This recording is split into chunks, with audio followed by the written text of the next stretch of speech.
নমস্কার জানাই সকলকে। সামনেই রয়েছে গ্রাম পঞ্চায়েতের পরীক্ষা। অনেকেই ভাবছো এই চাকরিটা আমাকে পেতেই হবে।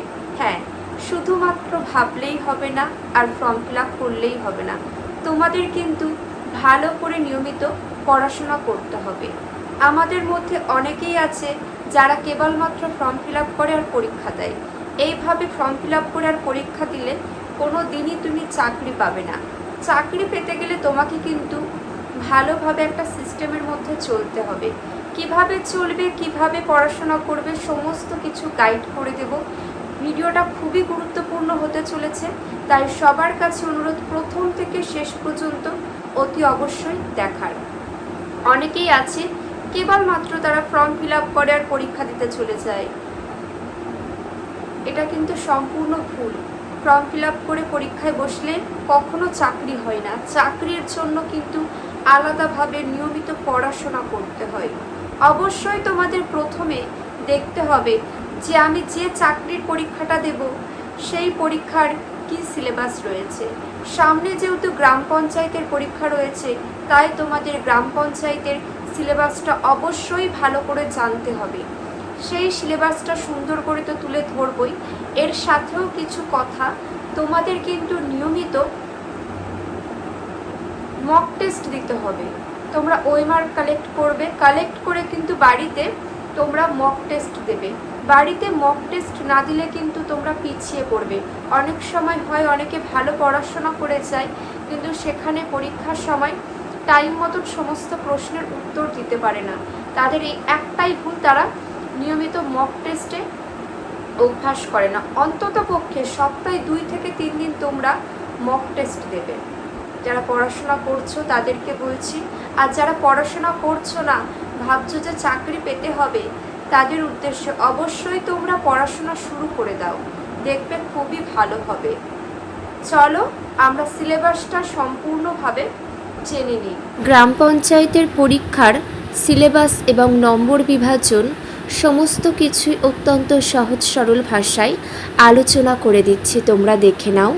আর তোমরা কারা গ্রাম পঞ্চায়েত পরীক্ষার জন্য প্রস্তুতি নিচ্ছ কমেন্ট করে অবশ্যই কিন্তু জানাবে।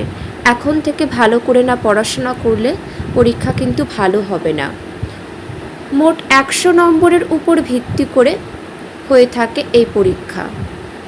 লিখিত পরীক্ষা 85 নম্বরের হয়, এমসিকিউ টাইপ। ইন্টারভিউ মৌখিক পরীক্ষা 15 নম্বরের, মাথায় রাখবে এগুলো। 15 নম্বরের কিন্তু ইন্টারভিউ হবে।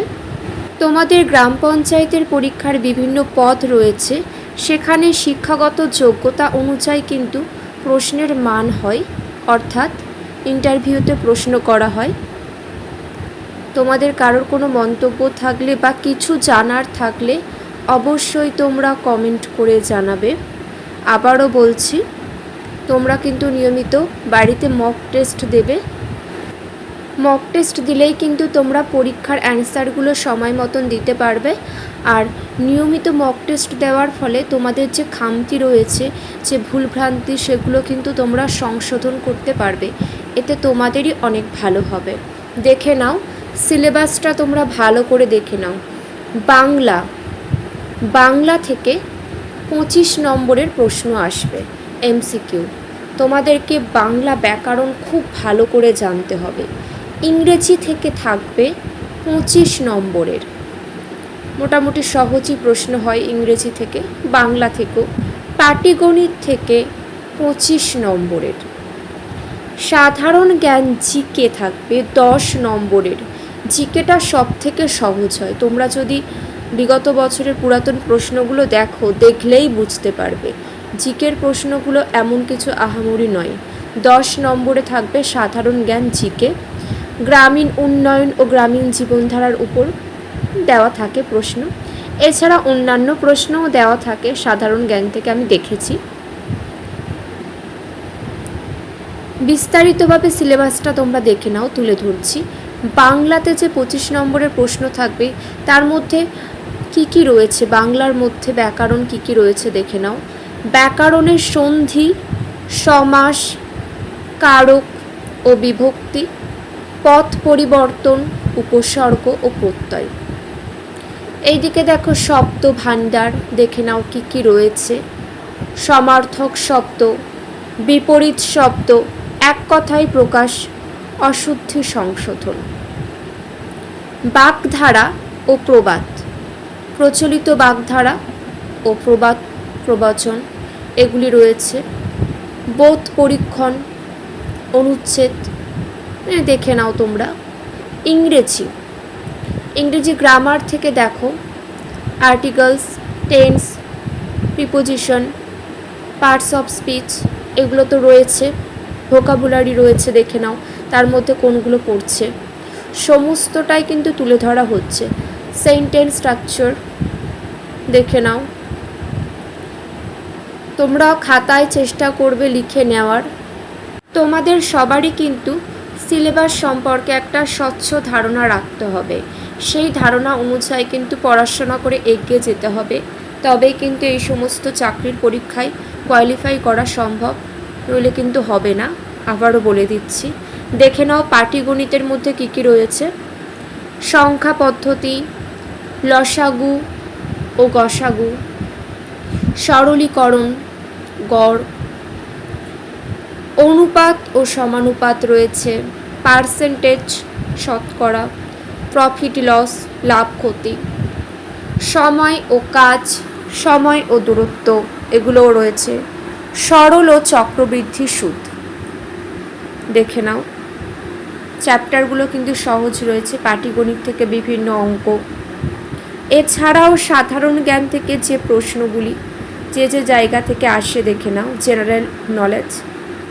জেনারেল নলেজ একটু পড়তে হবে ভালো করে, কিন্তু চিন্তার কোনো কারণ নেই, কারণ একদম সহজ আসে।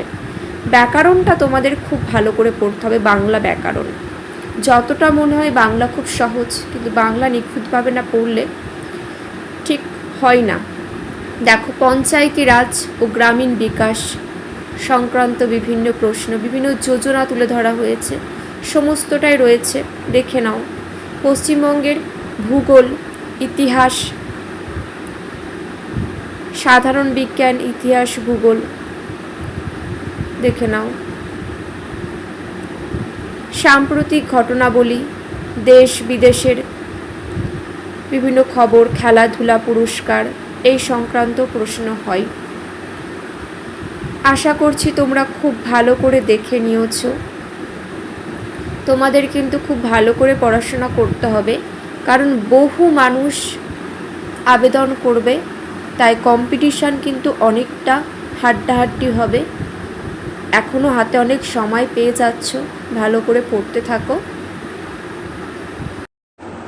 তোমাদের কাছে সম্পূর্ণ সিলেবাসটি আমি তুলে ধরেছি, আর তোমাদের কেমন লাগলো অবশ্যই জানাবে। একটু হলেও যদি উপকারে আসে অবশ্যই কিন্তু চ্যানেলটিকে সাবস্ক্রাইব করে আমার পাশে থেকো, আমিও এগিয়ে যাওয়ার প্রেরণা পাবো।